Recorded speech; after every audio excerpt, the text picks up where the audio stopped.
क्या आप जानते हैं कि हमारे इतिहास में कुछ शक्तिशाली देवियां थीं जिनकी कभी धूमधाम से पूजा होती थी, लेकिन आज उनका नाम भी बहुत कम लोग जानते हैं। कभी ये देवियां प्रेम, शक्ति, धन और रक्षा की प्रतीक थीं। भक्त इनके मंदिरों में श्रद्धा से सिर झुकाते थे। अनगिनत कहानियां और अनुष्ठान इनके नाम पर किए जाते थे, लेकिन समय बदला और उनकी पूजा धीरे धीरे विलुप्त हो गई। आज हम मां दुर्गा, काली, लक्ष्मी और सरस्वती की आराधना करते हैं, लेकिन क्या आपने कभी उन देवियों के बारे में सुना है जो एक समय में समान रूप से पूजी जाती थीं? रति, प्रेम और सौंदर्य की देवी। कभी उन्हें कामदेव की पत्नी और प्रेम की शक्ति का प्रतीक माना जाता था। वैवाहिक जीवन में प्रेम और सौहार्द बनाए रखने के लिए उनकी पूजा की जाती थी, लेकिन जैसे जैसे संन्यास और भक्ति मार्ग प्रचलित हुए, प्रेम और सांसारिक भावनाओं को भौतिक माना जाने लगा और उनकी पूजा धीरे धीरे कम होती गई। अरण्याणी, जंगलों और प्रकृति की देवी। जब मानव सभ्यता पूरी तरह से जंगलों पर निर्भर थी, तब उनकी पूजा धूमधाम से की जाती थी। लोग उनसे समृद्धि और सुरक्षा की प्रार्थना करते थे, लेकिन शहरीकरण बढ़ने के साथ जंगलों की कटाई शुरू हुई और उनकी पूजा भी विलुप्त हो गई। अब उनकी आराधना कुछ लोक कथाओं तक सीमित रह गई है। रोहिणी, चंद्रमा और नक्षत्रों की देवी। वैदिक काल में चंद्रमा की गति और नक्षत्रों का विशेष महत्व था।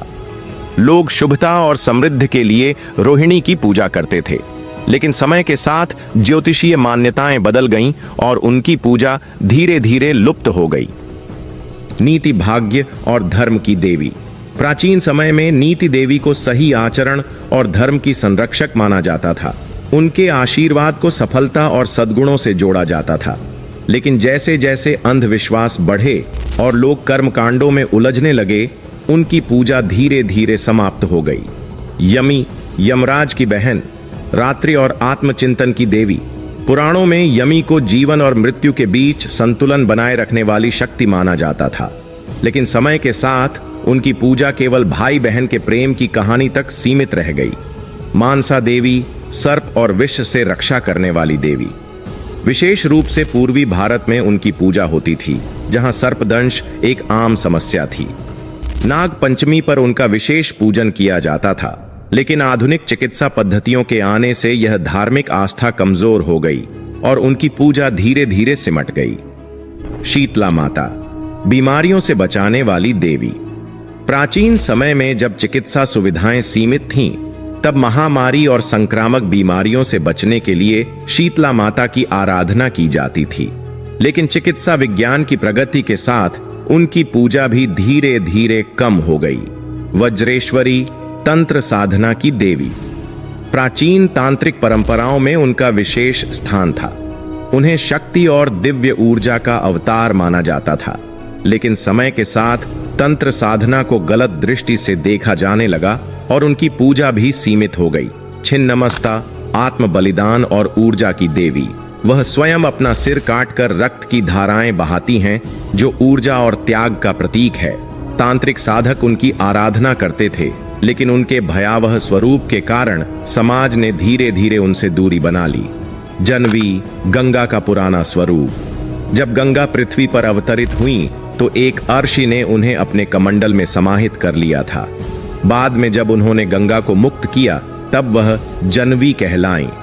पहले उनकी पूजा गंगा के एक विशिष्ट रूप में होती थी, लेकिन समय के साथ यह नाम भुला दिया गया। षष्ठी माता, बच्चों और मातृत्व की देवी। बंगाल, बिहार और पूर्वी भारत में उनकी पूजा का विशेष प्रचलन था।